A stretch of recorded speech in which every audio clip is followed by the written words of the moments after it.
ఎండమూరు రమణ అండి. మా అమ్మగారిది ములగపూడి, అత్తవారిది వెన్నలపాలెం. నేను విజయవాడ పనికి వెళ్ళిపోయాను.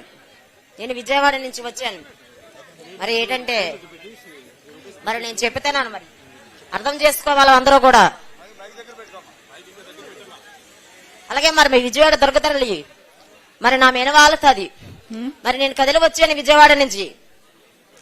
తెలుసా నేనెవరో తెలుసా? నేనెవరో తెలుసా? నీ అన్న నువ్వు వచ్చారే, దర్శనానికి వచ్చారా? పొట్టి చీర పట్టుకొని వచ్చారు కదా విజయవాడ కొండెక్కి, 101 మెట్టు ఎక్కి రాలేదా? మర్చిపోయావా? అది ఒకసారి నాకు మాట్లాడి అవకాశం ఇయ్యి. వెన్నలపాలెం పాట మీద ఒకటి జరిగింది, నేను చెప్తాను. మరి రచ్చబండలో రమ్మన్నారు కదా, అన్ని కష్ట సుఖాలు చెప్పుకోవాలి కదా, చెప్పుకుంటేనే కదా అర్థం అవుతుంది. నేను చెప్తాను, నువ్వు ఆలకించు. అదనమాట.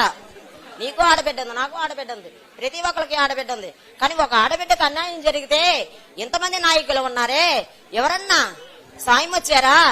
వాళ్ళకి ఆడవాళ్ళు కానీ మొగోళ్ళు లేరని ఎవరన్నా కూడా వాళ్ళకి సాయం రాలేదే.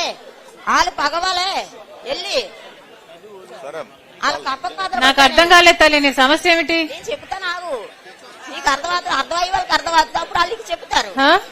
అర్థమయ్యే వాళ్ళకి అర్థమవుతుంది, మీకు చెప్తారు. ఒకే ఒక్కసారి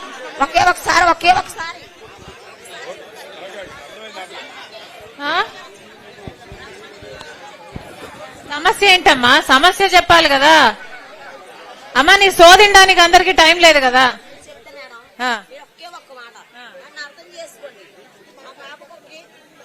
వాళ్ళ పాప కోసం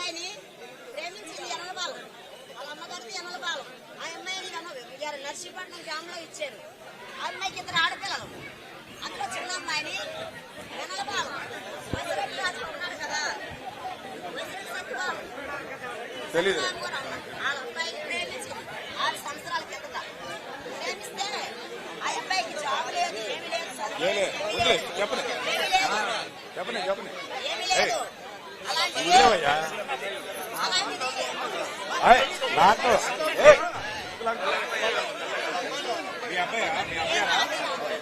మీ అమ్మ వాళ్ళ అమ్మగారేలండి, వాళ్ళ అమ్మగారే ఈ బాబు వాళ్ళ. మీ అక్కల మ్యారేజ్ గురించి ఏదో చెప్తుందమ్మా, అంతేనా? ఓకేలే, అర్థమైందమ్మా, అమ్మకి అర్థమైంది. అమ్మా ఇది పర్సనల్ ప్రాబ్లం కదా తల్లి, ఇది పర్సనల్ ప్రాబ్లం కదా. మళ్ళీ మాట్లాడదాం. అర్థమైంది తల్లి. ఓకే, వినండి. ఓకే అమ్మా, అర్థమైంది. ఒకసారి అమ్మా నీ బిడ్డ పెళ్లి విషయం మాట్లాడుతున్నావు, ఇది కొంచెం పర్సనల్ కదా తల్లి. ఎవరైనా లోకల్ గా ఎవరైనా మాట్లాడి ఏమైనా పరిష్కరించగలరేమో చూడండి. లోకల్ వాళ్ళు మాట్లాడతారు మన వాళ్ళు. నువ్వు లోకలేనా? లోకలా తల్లి నువ్వు?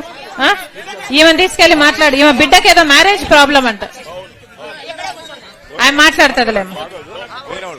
నెక్స్ట్ ఎవరమ్మా?